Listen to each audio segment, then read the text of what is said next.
has occurred here late last night here in Washington, D.C. The clock tower located on Healy Hall seems to be missing its hands.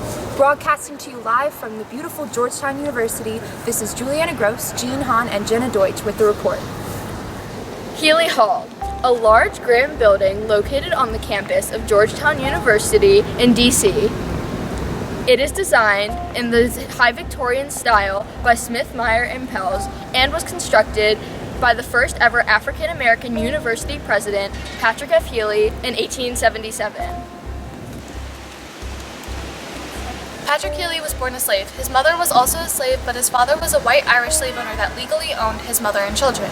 In order to lessen the impact of racial hierarchy talk, his parents sent him to a school in New York where he sought refuge in Catholicism and adopted a white identity. He came to Georgetown University to teach philosophy, and he became the university's 29th president. He is often referred to as the university's second founder. Healy Hall, Healy's main project and namesake, began construction in 1877, but reached issues when the university didn't have enough money, causing this grand building to become a pile of dirt for years. Georgetown University has always had a massive history with debt, reaching back to 1838 when the university had to sell 272 slaves to pay for its massive debt, part of which comes from this building.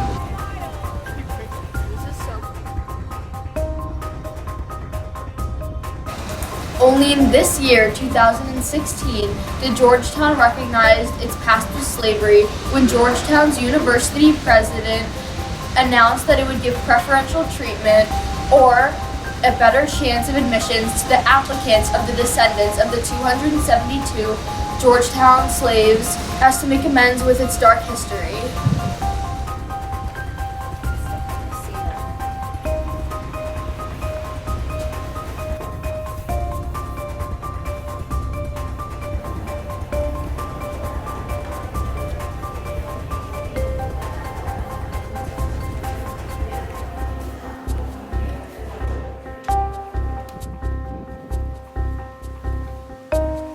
The building was finished in 1879, but the interior was not finished for another 20 years. Healy traveled the country trying to find donors and businesses, wealthy and alumni. Unfortunately, he was never able to raise the needed $400,000. Eventually, the money was raised, but not without lasting effects.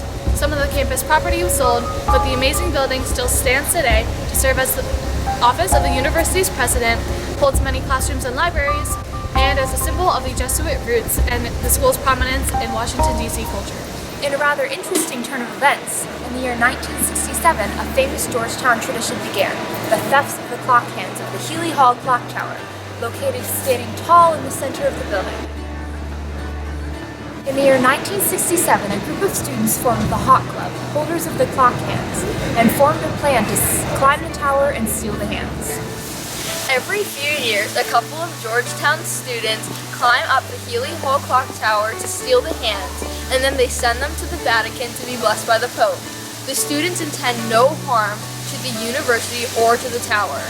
In the 1960s, when the tradition began, the hands were stolen so often, with thousands of dollars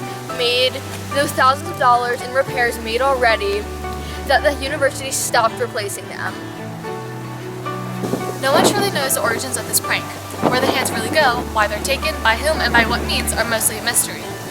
Over the years, the school's newspaper, The Hoya, have chronicled the thefts with the community eagerly watching. Conspiracy circle, theories are made about who, how, and why.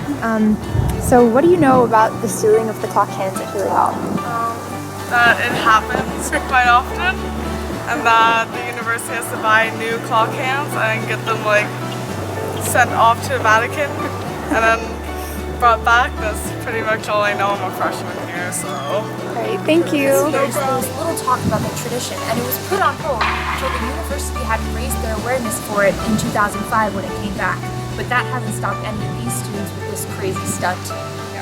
Allegedly, when the theft occurred in 2012, the thieves were a trio with the aliases Reaper, Goliath, and Juliet, and promised a safe return of the clock hands in return for the school's new mascot, a young bulldog puppy named Jack Jr., to be held for ransom. The theft in 2005 cost $25,000 to replace the hands and pay for the damage of the clock. In addition, only in 2005 were the culprits Andrew Hamblin and Wyatt G. discovered.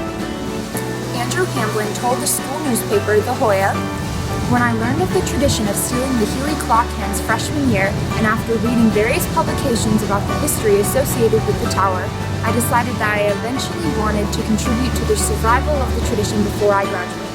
I intended no destruction or ill will to the university in taking the hands, simply to contribute to one aspect of what makes this a special place.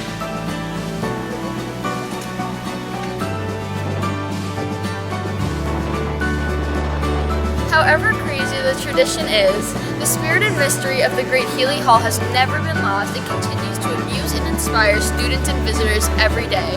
No wonder the tale of the missing clock hands is a favorite among all students and every single person at Georgetown University. All eyes are on the clock. Tune in for updates on the clock's hands whereabouts and check out our sources for more information on the tradition and the history. This is Jean Han, Jenna Deutch, and Julianna for Jasnow News.